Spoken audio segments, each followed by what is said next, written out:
नमस्कार मित्रों, एक बार फिर से आप सभी का बहुत बहुत स्वागत, अभिनंदन। आज के इस वीडियो में हम हिंदी भाषा शिक्षण के कुछ इम्पोर्टेंट क्वेश्चंस करेंगे। तो आइए शुरुआत करते हैं। पहला क्वेश्चन है, भाषा है। भाषा है अभिव्यक्ति उपागम, विचार उपागम, सामाजिक उपागम या उपयुक्त सभी। तो भाषा उपयुक्त सभी राइट आंसर होगा। भाषा अपने मन के विचारों को सामने वाले तक प्रस्तुत करने का माध्यम होती है। भाषा मनुष्य के लिए अर्जित उपागम है, यानी भाषा को मनुष्य अर्जित करता है। भाषा परिवर्तनशील होती है तथा विचार अभिव्यक्ति का माध्यम होती है भाषा, जो वातावरण जनित एवं सामाजिक होती है। दूसरा है, मातृभाषा से अभिप्राय है। मातृभाषा से अभिप्राय है माँ के द्वारा बोले जाने वाले शब्द। ठीक है, एक बालक सबसे पहले माँ के द्वारा बोले जाने वाले शब्दों को बोलना सीखता है, उसे उसकी मातृभाषा कहते हैं। तथा माँ को बालक की प्रथम गुरु या शिक्षिका और परिवार को बालक की पहली पाठशाला कहते हैं। तीसरा है, भाषा विचारों की अभिव्यक्ति का माध्यम है। यह कथन किसने दिया? भाषा विचारों की अभिव्यक्ति का माध्यम है, यह कथन है स्वीट का। और स्वीट के अनुसार भाषा के द्वारा ही एक व्यक्ति अपने विचारों को दूसरे व्यक्तियों तक पहुंचा पाता है। चौथा है, ऐसी भाषा जिसमें शुद्धता, अशुद्धता, शब्द या वाक्य विन्यास का कोई ध्यान नहीं रखा जाता कहलाती है।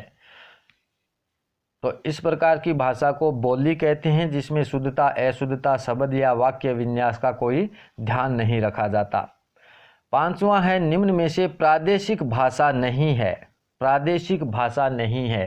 प्रादेशिक भाषा का मतलब यहाँ समझना है, जिसे संविधान में, भारतीय संविधान की 8वीं अनुसूची में मान्यता प्राप्त नहीं है। ठीक है, भारतीय संविधान की 8वीं अनुसूची में 22 भाषाओं को मान्यता है, जिसमें राजस्थानी सम्मिलित नहीं है। छठा, भाषा उस ध्वन्यात्मक स्वरूप को दिया जाने वाला नाम है जो कि आत्मा की आवाज़, हृदय तंत्र की झंकार, अभिव्यक्ति का व्यवहार या उपयुक्त सभी। तो राइट आंसर होगा ऑप्शन डी। ठीक है, सुमित्रा नंदन पंत के अनुसार भाषा एक प्रकार से विचारों का नादमय चित्र, ध्वन्यात्मक स्वरूप एवं हृदय तंत्र की झंकार है, जिससे विचारों का आदान प्रदान होता है। सातवां, भाषा सदैव होती है। जन्मजात, अर्जित, कभी कभी अर्जित, कभी कभी जन्मजात, या फिर ए और बी दोनों। तो भाषा सदैव क्या होती है? अर्जित होती है। ठीक है, भाषा मनुष्य के लिए अर्जित उपागम है जो परिवर्तनशील होती है, विचार अभिव्यक्ति का माध्यम तथा वातावरण जनित है। आठवां है, बालक में भाषा का जन्म निम्न में से किस सोपान के द्वारा होता है? भाषा का जन्म बालक में कौन से सोपान के माध्यम से होता है? तो जिज्ञासा से। ठीक है, जिज्ञासा से।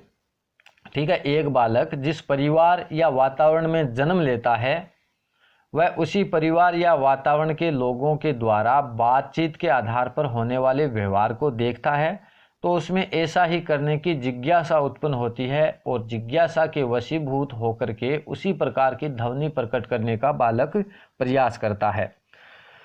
नौवां है, एक बालक के भाषा उपागम के लिए महत्वपूर्ण है। भाषा उपागम के लिए महत्वपूर्ण क्या है? तो जिज्ञासा, अनुकरण और अभ्यास। राइट होगा ऑप्शन डी। एक बालक में भाषा किस प्रकार से विकसित होती है, इसे भाषा मनोविज्ञान कहा जाता है। मनोवैज्ञानिक आधार पर भाषा सीखने के लिए जिज्ञासा, अनुकरण और अभ्यास जो है ये उपागम या आधार होते हैं। 10वां है, भारतीय संविधान की 8वीं अनुसूची में कितनी प्रादेशिक भाषाओं का उल्लेख है? तो हमने जाना 22 प्रादेशिक भाषाओं का उल्लेख है भारतीय संविधान की 8वीं अनुसूची में, जिसमें असमिया, बंगला, गुजराती, हिंदी, कन्नड़, कश्मीरी, मलयालम, मराठी, उड़िया, पंजाबी, संस्कृत, तमिल, तेलुगु, उर्दू, सिंधी, कोंकणी, मणिपुरी, नेपाली, बोडो, डोगरी, मैथिली और संथाली इस प्रकार से 22 प्रादेशिक भाषाओं का भारतीय संविधान की 8वीं अनुसूची में उल्लेख किया गया है। 11वां है भाषा बिंब मूलतः कितने प्रकार के होते हैं।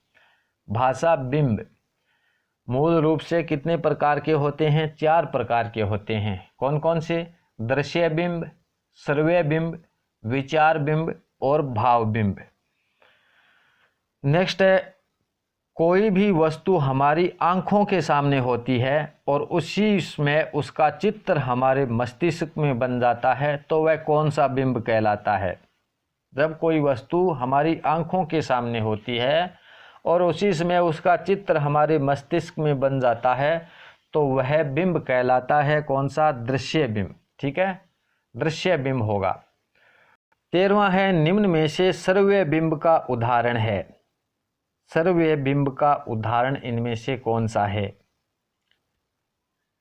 तो ऑप्शन सी होगा, माँ दरवाज़ा खोलो शायद बाहर मामा है। ठीक है, जब किसी वस्तु, व्यक्ति, स्थान आदि को हम एक बार देख लेते हैं और उनकी आवाज़ या नाम से परिचित हो जाते हैं तो फिर उनकी अनुपस्थिति में भी उनका नाम या आवाज़ सुनने मात्र से ही उसकी तस्वीर हमारे मस्तिष्क में बन जाती है। इसे क्या कहते हैं? श्रव्य बिंब कहते हैं। 14वां है भाषा बिंब की उपयोगिता है। भाषा बिंब की उपयोगिता भाषा व्यवहार में, भाषा स्थायित्व में और भाषा विकास में। तो राइट होगा ऑप्शन डी। ठीक है, हम हमारी आँखों से जब भी किसी वस्तु या व्यक्ति को देखते हैं तो उसका चित्र हमारे मस्तिष्क में बन जाता है और वह स्थायी हो जाता है। इससे हमारे व्यवहार में भाषा का विकास होता है। इस प्रकार से भाषा बिंब की उपयोगिता भाषा विकास में, भाषा व्यवहार में, भाषा स्थायित्व में होती है। 15वां पुस्तक पढ़ने के काम आती है। वाक्य में कौन सा भाषा बिंब होगा? पुस्तक पढ़ने के काम आती है, इस वाक्य में भाषा बिंब कौन सा आएगा?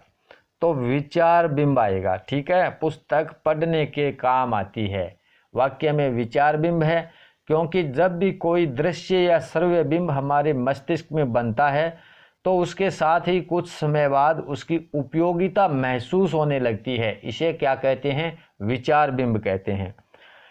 16वां है देखो मोहन जा रहा है। वाक्य में कौन सा बिंब दृष्टिगोचर होता है? देखो मोहन जा रहा है, वाक्य में दृश्य बिंब जो है ये दृष्टिगोचर होता है। ठीक है, क्योंकि जब कोई भी वस्तु हमारी आंखों के सामने होती है और उसी में उसका चित्र मस्तिष्क में बन जाता है तो वह दृश्य बिंब कहलाता है। 17वां है निम्न में से भाव बिंब का उदाहरण कौन सा है? भाव बिंब का उदाहरण, यह तो नीम का पेड़ है, गाय हमारी माता है, घोड़ा घास खाता है, उपयुक्त सभी। तो भाव बिंब पूछा है इसलिए गाय हमारी माता है, यह भाव बिंब है। ठीक है, क्योंकि जब कोई विचार बिंब हमारी आत्मा के संपर्क से निकलता है तो वह अपने आप में हमारे भावों से प्रेरित होता है और उसमें हमारी भावनाएं जुड़ जाती है तो हम उसे भाव बिंब कहते हैं। 18वां निम्न में से भाषा बिंब नहीं है। भाषा बिंब इनमें से कौन सा नहीं है?